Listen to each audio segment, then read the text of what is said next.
बच्चों, मैं Saurabh Kumar the Gurukul coaching YouTube channel के माध्यम से आप सबका स्वागत करता हूं। जैसा कि आप लोग देख रहे हैं कि आज हम लोग क्लास 8 का मैथ सब्जेक्ट स्टार्ट कर रहे हैं। मैथ सब्जेक्ट में सबसे फर्स्ट चैप्टर हम लोग आज स्टार्ट कर रहे हैं, जिसका नाम है परिमेय संख्या। परिमेय संख्या, इसको हम लोग रेशनल नंबर भी कहते हैं।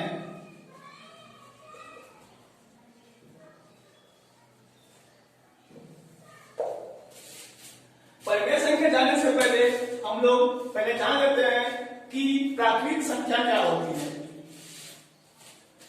प्राकृत संख्या का मतलब होता है नेचुरल नंबर।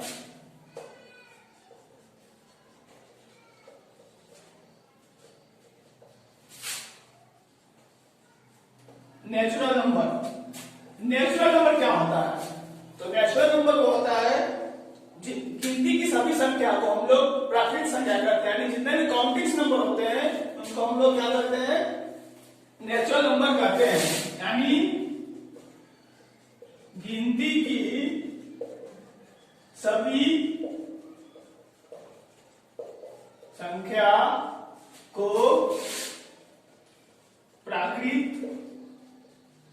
संख्या कहते हैं। यानी all counting numbers are natural number.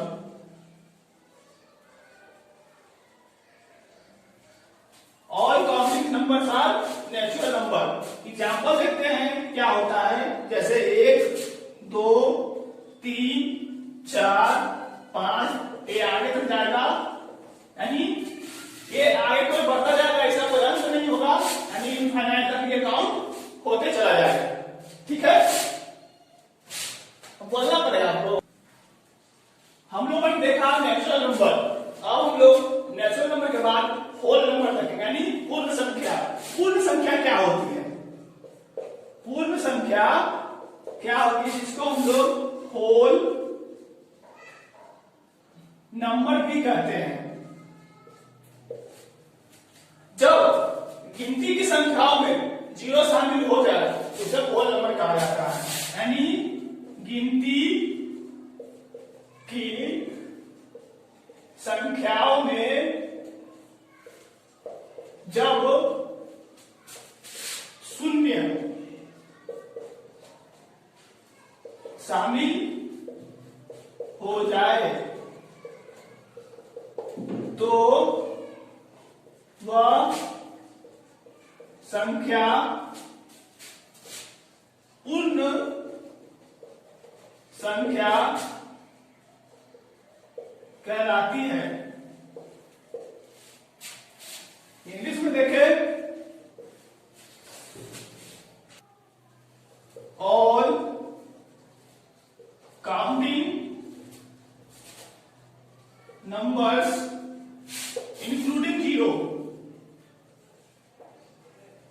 including zero is called whole numbers।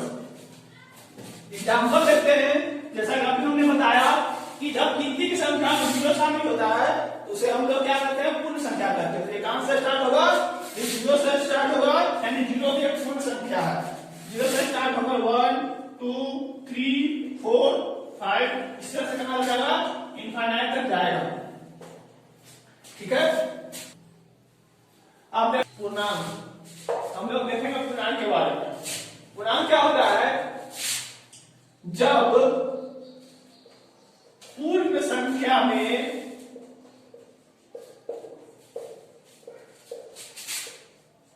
ऋणात्मक संख्या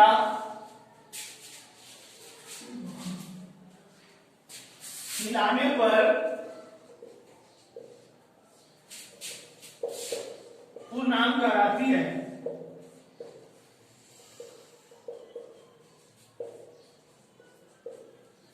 पूर्णांक कहलाती है। यानी कहने का मतलब इंटीजर्स आर कॉम्बिनेशन ऑफ, किसका कॉम्बिनेशन है? पूर्ण संख्या और ऋणात्मक संख्या का, यानी होल नंबर्स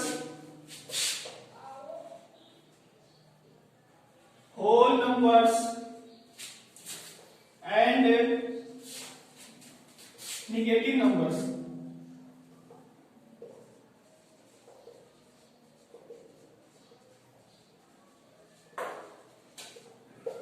एग्जाम्पल देखते हैं हम लोग। जैसा कि हमने देखा कि जब पूर्ण संख्या में ऋणात्मक संख्या को ऐड किया जाता है, पूर्ण संख्या कहां शुरू होती है? 0 से।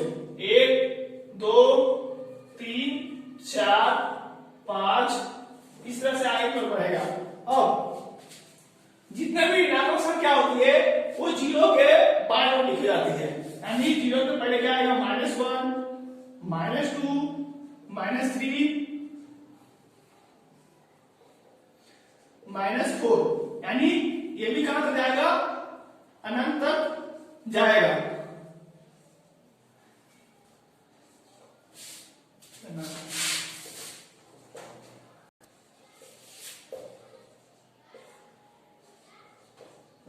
थोड़ा खराब हो गया।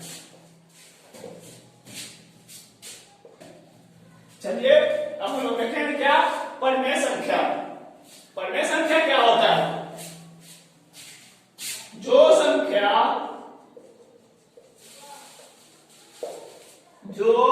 संख्या P बटा Q के रूप में होती है तथा P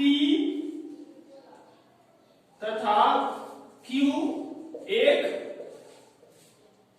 पूर्णांक हो, लेकिन Q is not equal to 0। Q क्या हो? 0 के बराबर न हो, तब वह संख्या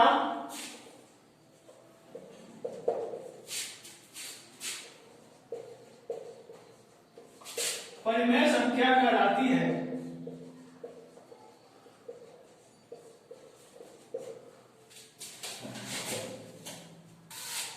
The number in the form of P by Q and P and Q are integers, but Q is not equal to 0।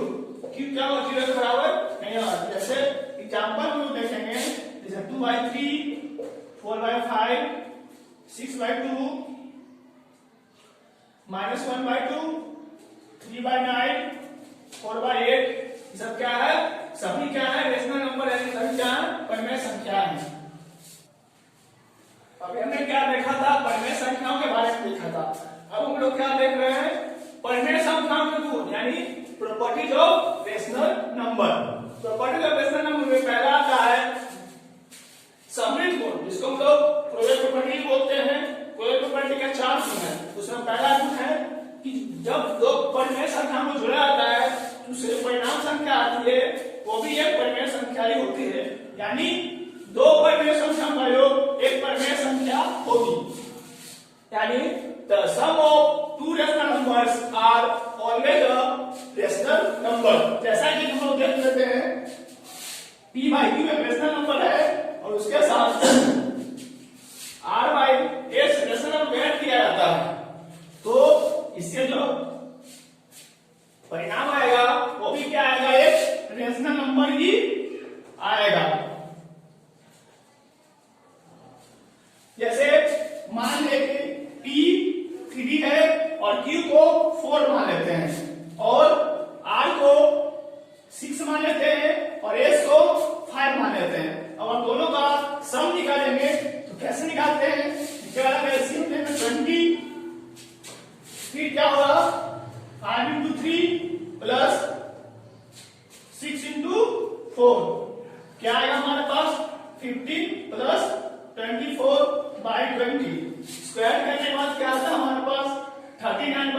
20। ये क्या है? ये भी एक परिमेय संख्या यानी रेशनल नंबर ही है। कहने का मतलब क्या हुआ, जब भी दो परिमेय संख्या में जोड़ा जाता है तो उसकी जो परिणामी संख्या आती है वो भी एक परिमेय संख्या ही आती है। सेकंड रूल क्या है इसका? सेकंड रूल कहता है जब दो परिमेय संख्या का अंतर एक परिमेय संख्या ही होती है, यानी the difference of two rational numbers are always a rational number. यानी कहने का मतलब यदि p by q को r by s से घटाया जाएगा तो इससे जो नंबर बनेगा वो भी एक परिमेय संख्या ही बनेगी। क्या बनेगा? परिमेय संख्या बनेगा, यानी रेशनल नंबर। यानी p को भी कुछ मान लेते हैं, q को भी कुछ मानेंगे, r को उसी तरह से और s को दूसरे को कुछ मान करके हम उसको घटाएंगे। जैसे p को हमने मान लिया 2, q को मान लिया 3, r को मान लिया 4 और s को मान लिया 5। ठीक है, अगर इसको घटाएंगे तो क्या आएगा? नीचे वाला कैल्शियम लेंगे तो आएगा 50, फिर क्या होगा 3 5 and 2 into 5 माइनस 3 into 4। ठीक है, तो क्या होगा 10 minus 12 by 15। घटाएंगे तो क्या आएगा -2 by 15। ये -2 by 15 क्या है? ये भी एक रेशनल नंबर है। ठीक है, अब हम देखेंगे इसका जो तीसरा गुण है वो है दो परिमेय संख्या का गुणनफल क्या होता है, वो भी एक परिमेय संख्या ही होती है। ये आप लोग पीछे पढ़ चुके हैं, लेकिन यहाँ भी हम लोग देख लेते हैं। The product of two rational number is और ऑलवेज रेशनल नंबर। ठीक है, तो मान लेते हैं a by b multiply by c by d, इसका जो कोई प्रोडक्ट आता है e by f, तो ये क्या होगा? एक परिमेय संख्या यानी रेशनल नंबर होगा।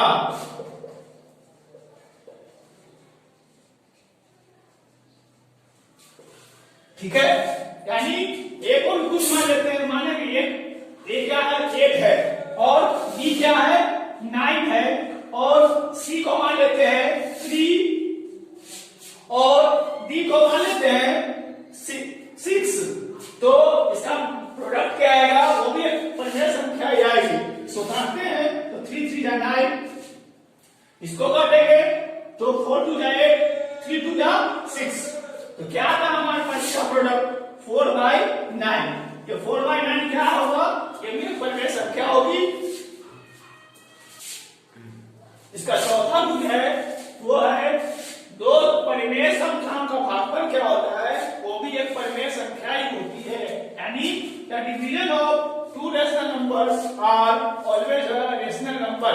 जैसे a by b यानी a बटा b क्या है? ये भी एक परिमेय संख्या है और c बटा d भी क्या है? एक परिमेय संख्या है। जब a बटा b को c बटा d से डिवाइड किया जाता है तो उससे जो आता है e by f वो भी क्या है? एक परिमेय संख्या है। इसके एग्जांपल की तरह हम देख सकते हैं, जैसे 8 by 6 डिवाइडेड बाय 3 by 2। अगर इसको हम डिवाइड करते हैं तो क्या आता है? तो क्या करेंगे? 8 by 6 से मल्टीप्लाई करेंगे, ये क्या होगा? उलट जाएगा, क्या हो जाएगा 2 by 3। इसको काटेंगे तो 2 3 जा 6, हमारा क्या आता है 8 by 9। ये क्या है? ये भी एक परिमेय संख्या ही है। ये भी क्या होगा? एक परिमेय संख्या ही होगा।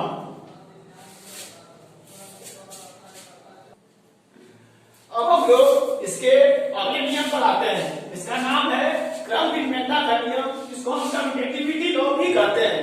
कम्यूटेटिविटी लॉ का मतलब क्या होता है, या क्रम विनिमयता का मतलब होता है? क्रम विनिमयता का मतलब होता है, क्रम का मतलब होता है क्रम, अब विनिमय का मतलब होता है क्या? आदान प्रदान। विनिमय का मतलब क्या होता है? आदान प्रदान, यानी उसके क्रम का आदान प्रदान क्या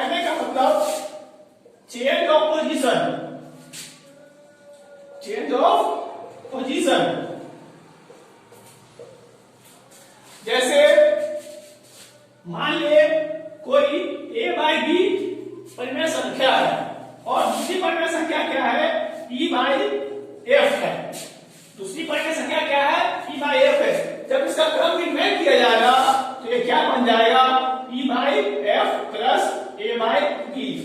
क्या हुआ इसमें? इसके क्रम का आदान प्रदान हो गया। जो पहले स्थान पर था वो आखिरी स्थान पर चला गया और जो आखिरी स्थान पर था वो पहले स्थान पर आ गया। इसी को हम लोग क्या कहते हैं? चेंज ऑफ पोजीशन यानी क्रम विनिमयता का नियम कहते हैं। इसको अब एग्जांपल के द्वारा समझेंगे। जैसे 3/4 प्लस 9/8।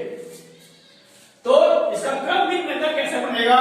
जो पहले स्थान पर था वो आखिरी स्थान पर जाएगा और जो आखिरी स्थान पर है वो पहले स्थान पर आएगा। तो पहले आखिरी वाले को पहले स्थान पर दिखेंगे और पहले स्थान पर जो है वो कहाँ जाएगा?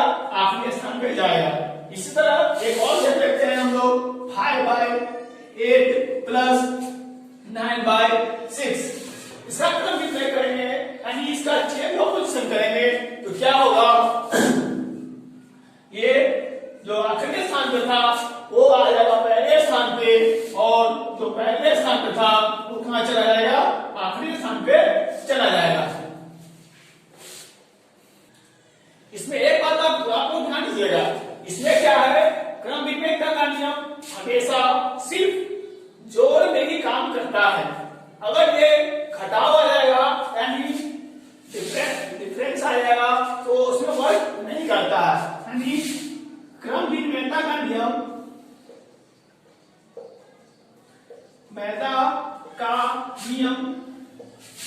हमेशा योग पर ही लागू होता है। घटाव में यह नियम लागू नहीं होता है। यानी इंग्लिश में देखें जिसको हम लोग क्या करेंगे? It is not for subtraction. ये घटाव के लिए नहीं है, ओनली फॉर एडिशन।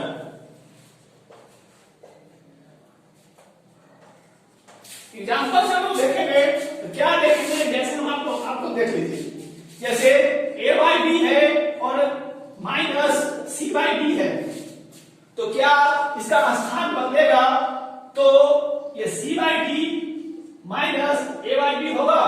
नहीं होगा, ये गलत है। अगर इसलिए इस पर क्रम विनिमयता का नियम लागू नहीं होता। अब हम लोग देखेंगे क्रम विनिमयता का गुणज नियम। क्रम विनिमयता का गुणज नियम क्या कहता है? जो नियम योग में था सेम टू सेम वही नियम आपका गुणज में भी है। क्या है? जो इसका क्या चेंज होता है? इसका पोजीशन चेंज होता है। यानी जो पहले स्थान पर होगा वो आखिरी स्थान पे जाएगा और जो आखिरी स्थान पे था वो कहां जाएगा? पहले स्थान पे जाएगा। यानी हम लोग देखेंगे क्या?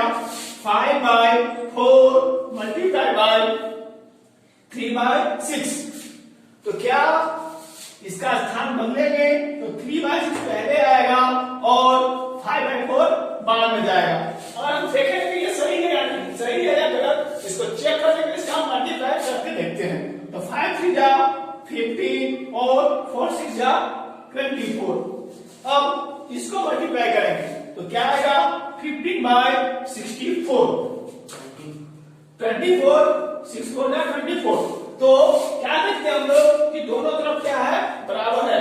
इससे क्या पता चलता है कि क्रम विनिमयता का नियम गुणज पर लागू होता है।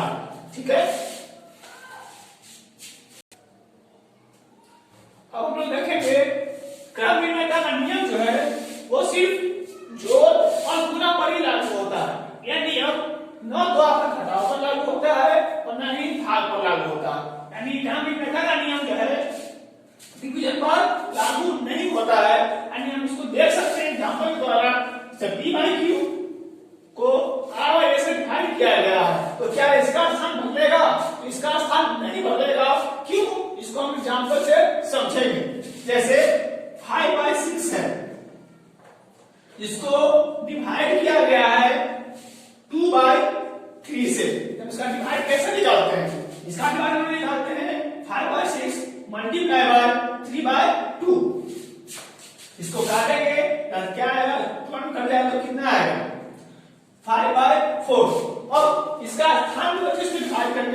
लिखेंगे। तो क्या करेंगे, 2/3 पहले आएगा और डिवाइड किससे होगा, 5/6 से होगा। तो देखते हैं हम लोग इसको आगे क्या होता है। जब इसको डिवाइड करेंगे तो क्या होगा, इसको मल्टीप्लाई करेंगे और इसका ये ऊपर नीचे हो जाता है। अब देखिए इसको काटते हैं, 3 2 6, तो क्या आता है 4/5। क्या ये इसके बराबर है, तो ये इसके बराबर नहीं है। इससे क्या पता चलता है कि यह नियम भाग पर लागू नहीं होता है।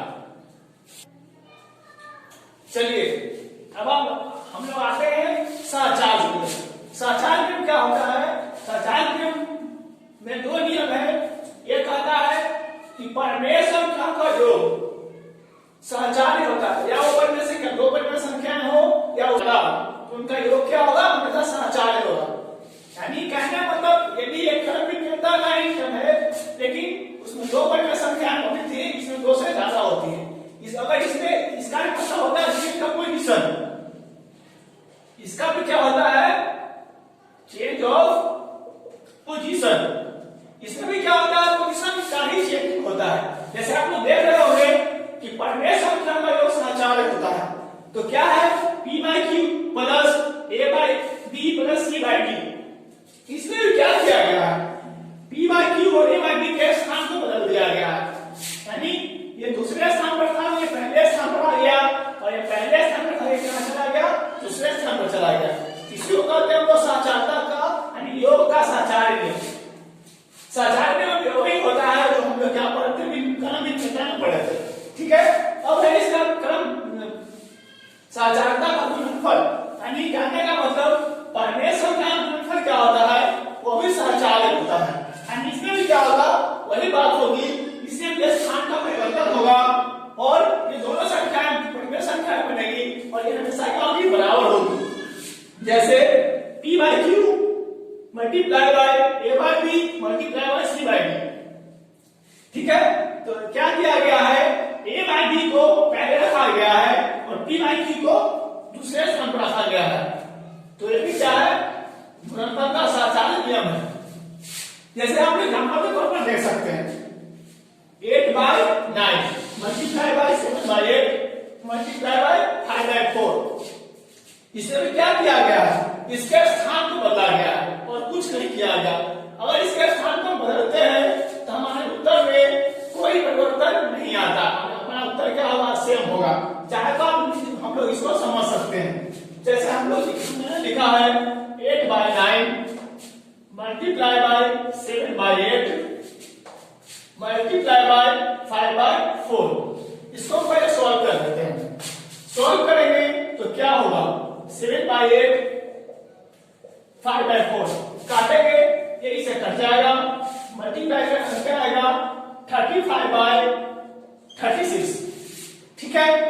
अब हम लोग इसको सॉल्व करेंगे, देखते हैं क्या ये इसके बराबर है या नहीं। तो हम लोग देख लेते हैं 7/8 मल्टीप्लाई बाय 8/9 मल्टीप्लाई बाय 5/4। इसमें भी क्या होगा, 8 से 8 कट जाएगा और 7 5 35 बाय 9 4 जा 36। हमने क्या देखा कि दोनों तरफ क्या होता है, मान बराबर आता है, 35/36 और 35/36। यानी ये क्या है, ये दोनों क्या है, सहचार्य है, ठीक है। अब हम लोग आते हैं घटाव में और भाग में। क्या ये नियम दोनों में काम करता है, तो ये दोनों में काम नहीं करता है। वो देखते हैं, नोट में आप लोग लिख लीजिएगा कि सहचार्य नियम न तो घटाव और न तो भाग में लागू होता है। यानी it is not for subtraction and division.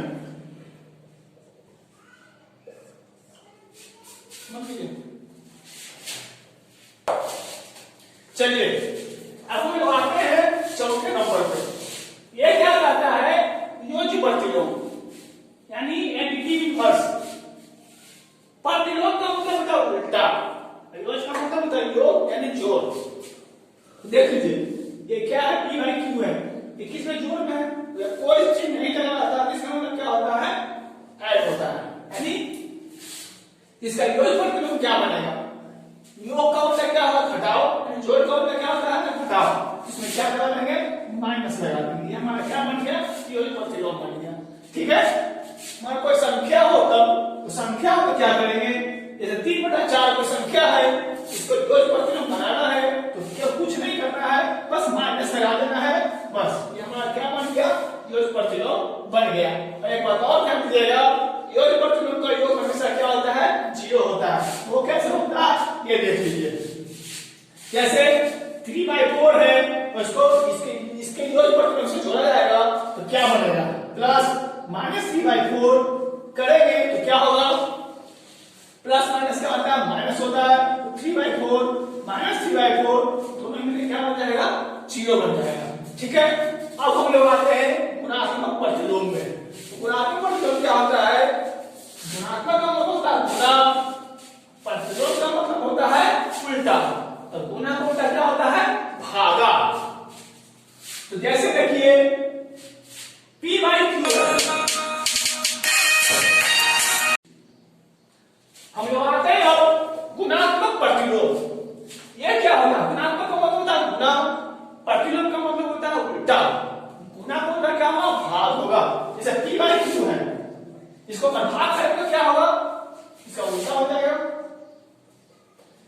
Q by P।